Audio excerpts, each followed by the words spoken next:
We're talking to Palloma Carvalho, Sustainability Manager at Logoplaste. So, Palloma, tell us a little bit about Logoplaste, the business, and the human rights journey. Yeah. Before I'm going to introduce myself just a little bit so you can understand the connection, right? So I started working at Logoplaste is like a rigid plastic packaging, and I started working polymers 8 years ago, and then I changed for research development. I went to the shop floor, work in a few sites in UK and also Portugal, and then I also have a project management background. But then I moved to sustainability, where I started working at Logoplaste a couple years ago, but I moved to the sustainability environment, which is super challenging. We are going to talk about this today. But there are a little bit of insight about Logoplaste. So Logoplaste is a packaging company. It was born in Portugal, founded in 1976 by Marcelo Botton. And so since the beginning, we're talking about plastic, right? But since the beginning, Logoplaste had the business that we call wall-to-wall, which is we are inside of the client's facility. And because of it, we can avoid transportation of the final product. We avoid also the excess of stock, so be more like just-in-time type of business. And also we avoid all the secondary packaging that we were supposed to use if there was like transportation, right? So because of it, we have tons of emissions reduction every year, which is it can be a very good for the environment for us as well as a business of a plastic, right? And I think it's like just the beginning to understand a little bit of that is awesome. So maybe tell us a little bit about the business and human rights journey that Logoplaste is on. Yeah. So Logoplaste as a manufacturing company, even before we talk about the statements, policies, the creation of a document for that, the most important thing in the manufacturing is safety of your people, right? So I think everyone has the right to feel safe and to work in a place that you feel safe, right? Otherwise, it's like you cannot be there, right? And because of it, one of the first statements and policies was the personal protective equipment, which is a right that you have to. It's not just a right, but you have to be compliant to that. So if you are working a machine, you need to have the gloves and the safety glasses or the hats, the caps, and so on. So this is the very basic, simple, but that's when we started talking about it, right? Yeah, absolutely. And then after that, we have a few policies, right? In the package that we can talk about the code of conduct, human rights policy, and inside of it, we can talk about the labor rights, can talk about the child labor, which is now it's a hot topic in our manufacturing industry. So different anti-bribery, grievance policies. So we have a package that policy that were created in order to give the rights for the employees. Okay, fantastic. So let's talk a little bit about focusing on employees. You know, what activities or what projects do you have going when we focus on employees specifically? Okay. One thing that is important to mention, I mentioned about the manufacturing as well, but it's working hours. Because we work, a lot of sites that we have, we work 24/7, so it doesn't stop, right? So you need to understand, the employee needs to know the rights that they have to stop some shifts, so they work like 12 hours. There is a person that is responsible, sometimes or most of the time is like the plant manager. This person is responsible to watch the time, monitoring, make sure that these people have the right to stop, as well in the house, the protection that I mentioned before. And one thing that is important is giving people right to talk, right? Yeah. To complain if they don't feel safe, if they don't feel comfortable, if they feel that there is something going wrong going on around them, right? And because of it, we have a grievance code, right? A policy that inside of it, we mention different types that the employee can complain and talk to us about it. communicating verbally or written or different channels. We have a channel called the Speak Up channel that it's for a third party that takes care of it.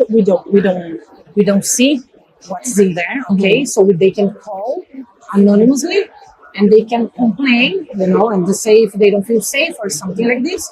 And then we have a group that's going, and the CEO is inside of it, that's going to take care of it to make sure that everything is correct with the employee. And another thing that is very important is when the employee gets signed up for the job, apply for the job, and got the job, we make sure that there is a statement of understanding signed. So there is an HR person with the employee, making sure that they read all the policies, they understand, they are compliant, and they sign it. And this needs to be live because sometimes you need to have a new policy. You change that. It's not that you're going to create a policy and you're going to leave the version 1 there forever. Yeah. Periodically we change that. This is going to happen soon with a lot of modern slavery is a new subject that we need to specifically put there inside of our code of conduct, right? But then this is important, so they sign. Fantastic. So we know putting a lot of effort into communicating with employees.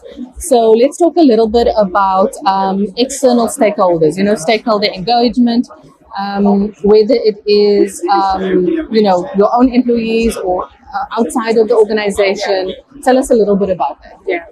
When you mention this topic, stakeholder is like a big cycle, right? So we look at it's very open.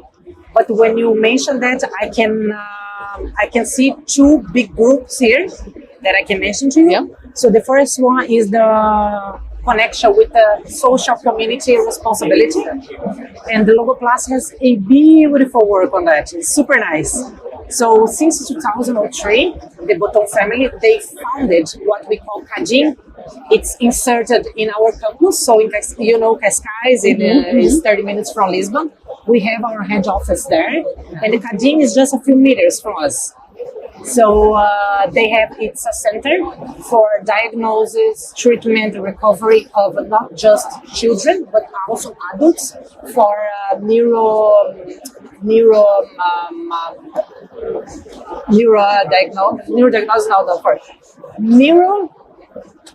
problems, disorders. Sorry, I forgot the name.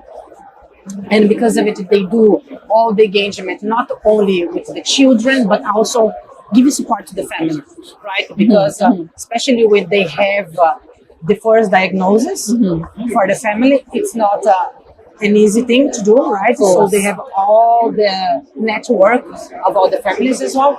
And since 2003, they've helped more than 37,000 people. Oh, wow. Yeah. So it's a beautiful work. That's great. We go there often. And the idea is also include these people in Logoplaste and also in the community, right? And also we have Logoplaste was patron of Café Joyeux. Café Joyeux is actually a chain, but it was born in Cascais in 2023. And it's a cafe that employs more than 20 young people with autism and Down syndrome. So the idea is including these young people into the society, right? Because everything that they need is like us is one opportunity, right? Yeah, absolutely. Yeah. So this is the first group that I can see. And the second one, it's something more related to our supply chain, right? This is something that is increasing. We have been talking about that with more. It's hard because it's something new. What happens is we buy raw materials from big companies. They are established. They are actually way above us in human rights, ISOs, all the certifications for sustainability and so on.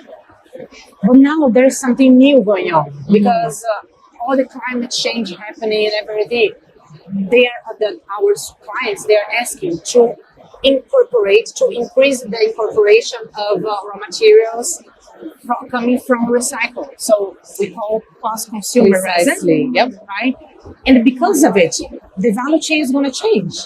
So we're not talking just about the virgin material, but we are talking about recycling. So, and we don't actually, we have statements for our suppliers, but it's a paper. We don't actually know what's going on in the informal type of work of recycling.